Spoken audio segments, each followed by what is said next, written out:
never count out the New York Giants because that is when they win their Super Bowls. Many people think that Brian Daboll is the next big thing in coaching. When the Giants hired him from the Buffalo Bills, everyone was very supportive. He legitimately improved the Giants' offense, full send, no questions. Even if the team stats don't show them as a top team, their 9-7-1 record was enough to get them into the playoffs. This was their first time advancing in the playoffs since Super Bowl 46. The challenge for the Giants was that both Daniel Jones and Saquon Barkley were due for new contracts. Jones went from his cheaper rookie contract to a big 4-year deal worth $160 million.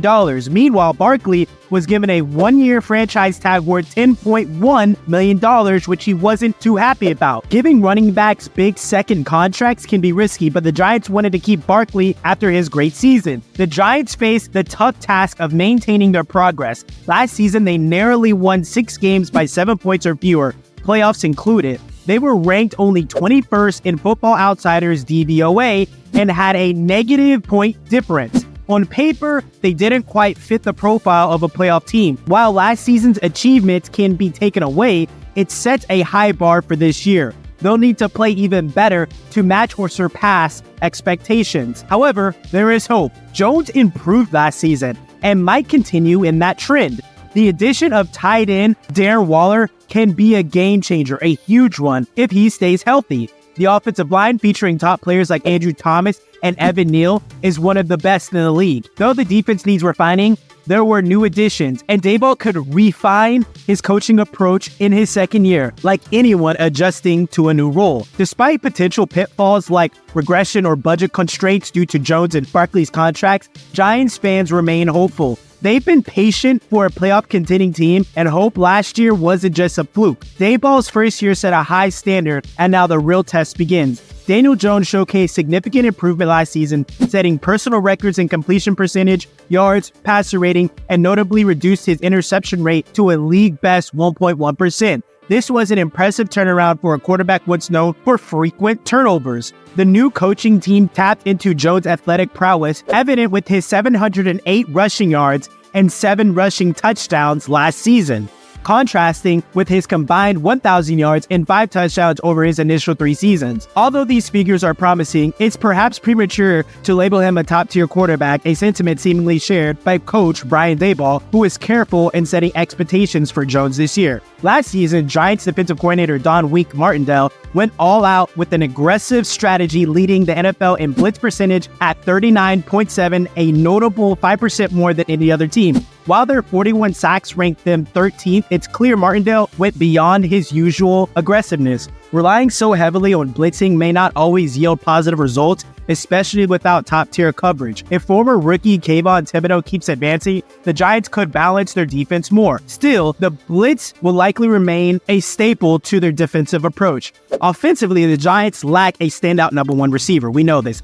Darius Slayton was last year's leader with 724 yards, but new tight end Darren Waller might become a primary target. The Giants' strength at receiver is diversity and speed. Slayton, Isaiah Hodgins, Paris Campbell, Sterling Shepard, Wan'Dale Robinson, and newcomer Jalen Hyatt, who I believe is going to be that number 1 receiver for the Giants, are all in contention for the top spots, especially with Shepard and Robinson coming back from injuries. And I would like to circle back to Jalen Hyatt for a bit.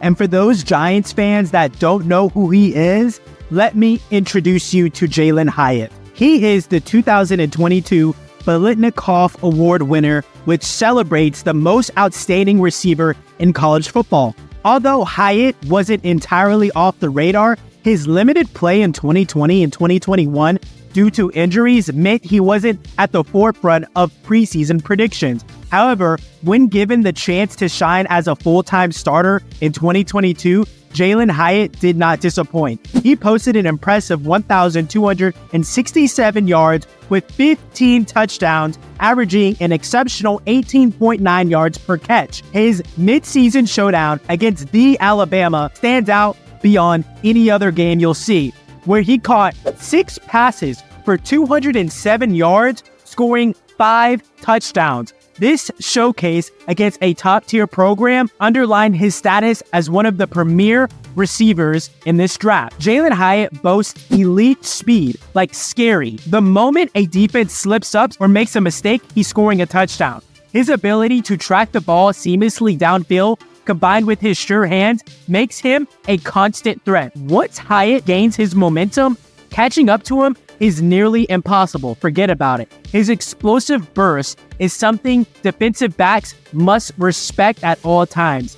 Utilizing Hyatt's strengths is crucial for an offensive scheme. His speed is best showcased on overs, crossers, and deep routes. Failing to maximize these attributes is a missed opportunity. His knack for swiftly assessing the defense's third level elevates his value on all terms. See him as a Deshaun Jackson type receiver. While it's hard to see any of them consistently hitting 1,000 yards, combined with Waller and Saquon Barkley's receiving abilities, they should bolster Jones' passing options. Drawing parallels between Daniel Jones and Josh Allen, especially considering Brian Daboll's role in Allen's player development at Buffalo, might be tempting but also slightly unrealistic. Even if Jones doesn't reach Allen's height, his substantial progress, even with a limited receiving group, is a promising one. With improved support this season and the absence of contract distractions, Jones might thrive further under Daboll's direction. If Jones elevates his game and the defense steps up, the playoffs are a potential goal. Winning the NFC East against teams like the Eagles and Cowboys is a challenging task, but another playoff appearance would mark a positive trajectory for Daboll's leadership. And look, I'm so confident that the New York Giants are going to come out week one with such a high-octane, lethal, deadly offense that I'm actually going to put my money where my mouth is. And if you're interested in making money this NFL season, head over to Prize Picks and use code RFF for a deposited match up to $100. And what I'm going to be taking is the week one matchup between the New York Giants and the Dallas Cowboys. Daniel Jones is set right now to have a 195.5 passing yard performance, and I'm going to take the over on that against Dallas. And if you pair that up with Dak Prescott's 0.5 yards promo, and we be realistic and say he's going to at least get a yard, this is going to be something that will cash out easily for all you Giants fans. Thank me later. You're welcome. Last season, the New York Giants may have punched above their weight, but the trajectory is still promising. Brian Daboll's introduction to this offensive system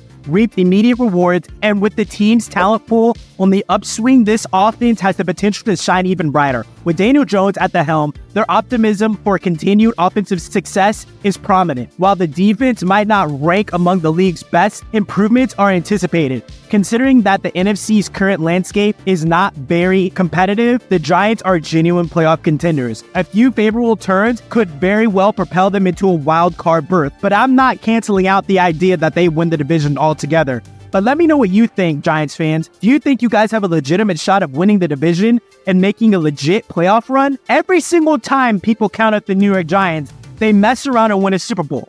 Let me know what you think in the comments. Like, comment, and subscribe.